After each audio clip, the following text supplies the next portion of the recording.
हरे कृष्णा, राधे राधे। स्वागत है आपका मेरे चैनल मेरो बरसानों में। आइए आज मैं आपको विजया एकादशी महात्म सुनाऊंगी। कृपया महात्म को पूरा सुने और ध्यान से सुने और हमारे चैनल को मेरो बरसानों को सब्सक्राइब जरूर करें। 16 फरवरी 2023 को फागुन माह की विजया एकादशी का व्रत रखा जाएगा। स्कंद पुराण के अनुसार स्वयं भगवान राम ने लंका पर विजय पाने के लिए इस व्रत को किया था। 16 फरवरी 2023 को फागुन माह की विजया एकादशी का व्रत रखा जाएगा। पद्म पुराण और स्कंद पुराण के अनुसार कहा जाता है कि जब जातक दुश्मनों से घिरा हो तब विपरीत परिस्थिति में भी विजया एकादशी के व्रत से जीत सुनिश्चित की जा सकती है। स्वयं श्री कृष्ण ने युधिष्ठिर को इस व्रत का महत्व बताते हुए कहा था कि स्वयं भगवान राम ने लंका पर विजय पाने के लिए इस व्रत को किया था। विजया एकादशी के दिन व्रत कथा के श्रवण मात्र से ही व्यक्ति के पाप धुल जाते हैं और शुभ कर्मों में वृद्धि होती है। आइए जानते हैं विजया एकादशी की व्रत कथा। धर्मराज युधिष्ठिर बोले कि हे जनार्दन, फागुन मास के कृष्ण पक्ष की एकादशी का क्या नाम है तथा उसकी विधि क्या है, सो सब कृपा पूर्वक कहिए। श्री कृष्ण भगवान बोले कि हे राजन, फागुन मास के कृष्ण पक्ष की एकादशी का नाम विजया है। उसके व्रत के प्रभाव से मनुष्य को विजय मिलती है। उस विजया एकादशी के महात्म के श्रवण व पठन से समस्त पाप नष्ट हो जाते हैं।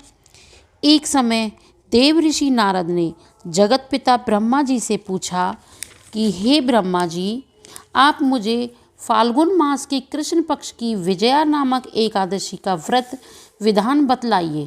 ब्रह्मा जी बोले कि हे नारद, विजया एकादशी का व्रत प्राचीन तथा नवीन पापों को नष्ट करने वाला है।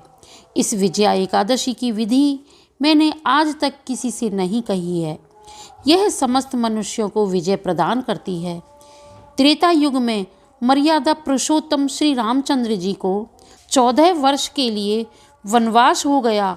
तब वह श्री लक्ष्मण जी तथा माता जानकी सहित पंचवटी पर निवास करने लगे। उस जगह महापापी रावण ने श्री सीता जी का हरण किया। इस दुखद समाचार से श्री राम जी तथा लक्ष्मण जी अत्यंत व्याकुल हुए और सीता जी की खोज में चल दिए। घूमते घूमते वे मरणासन जटायु के पास जा पहुँचे। जटायु भी अपनी समस्त कथा सुनाकर स्वर्गलोक को चला गया। कुछ आगे चलकर उसकी सुग्रीव के साथ मित्रता हो गई और बाली का वध किया। श्री हनुमान जी ने लंका में जाकर सीता जी का पता लगाया और सीता जी से श्री रामचंद्र जी तथा सुग्रीव की मित्रता का वर्णन किया। वहाँ से लौटकर हनुमान जी श्री राम जी के पास आए और सब समाचार कहे। श्री रामचंद्र जी ने सुग्रीव की संपत्ति लेकर वानरों भालुओं की सेना सहित लंका को प्रस्थान किया। जब श्री रामचंद्र जी समुद्र के किनारे पहुंच गए तब उन्होंने महान अगाध मगरमच्छों से युक्त समुद्र को देखकर श्री लक्ष्मण जी से कहा, हे लक्ष्मण, इस महान अगाध अनेकों जीवों से युक्त समुद्र को किस प्रकार पार कर सकते हैं। श्री लक्ष्मण जी बोले, हे राम जी, आप आदि पुरुष पुराण पुरुषोत्तम हो। यहाँ से करीब आधा योजन की दूरी पर कुमारी द्वीप में बगदालभ्य नाम के मुनि रहते हैं। उन्होंने अनेकों नाम के ब्राह्मण देखे हैं। आप उनके पास जाकर इसका उपाय पूछिए। लक्ष्मण जी के वचनों को सुनकर श्री रामचंद्र जी वगदालभ्य ऋषि के पास गए और उनको प्रणाम करके बैठ गए। मुनि ने भी उनको मनुष्य का रूप धारण किए हुए पुरुष को पुरुषोत्तम समझा और उनसे पूछा, हे राम जी, आप कहाँ से पधारे हैं। श्री रामचंद्र जी बोले कि हे महर्षि, मैं अपनी सेना सहित यहाँ आया हूँ और राक्षसों को जीतने लंका जा रहा हूँ। आप कृपा पूर्वक समुद्र को पार करने का कोई उपाय बतलाइए। इसी के लिए मैं आपके पास आया हूँ। वगदालभ्य ऋषि बोले कि हे राम जी, मैं आपको एक उत्तम व्रत बतलाता हूँ। फाल्गुन मास के कृष्ण पक्ष की विजया एकादशी का व्रत करने से तुम समुद्र के अवश्य ही पार हो जाओगे और तुम्हारी विजय होगी। हे राम जी, इस व्रत की विधि यह है। दशमी के दिन स्वर्ण, चांदी, तांबा या मिट्टी किसी का एक कलश बनावें। उस घड़े को जल से भरकर तथा उस पर पंचपल्व रखकर वेदिका पर स्थापित करें। उस कलश के नीचे सनतजा 7 अनाज मिले हुए और ऊपर जौ रखें। उस पर श्री नारायण भगवान की स्वर्ण की प्रतिमा स्थापित करें।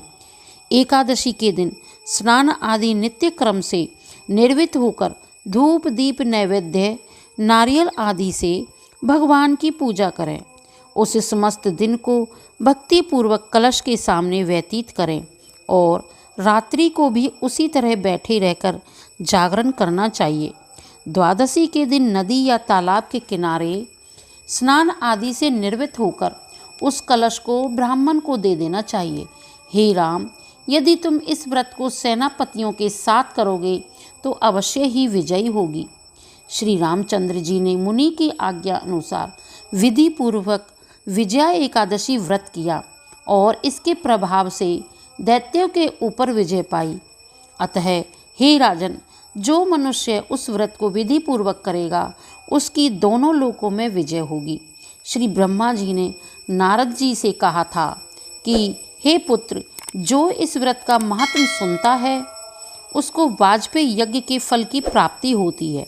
ओम नमो भगवते वासुदेवाय।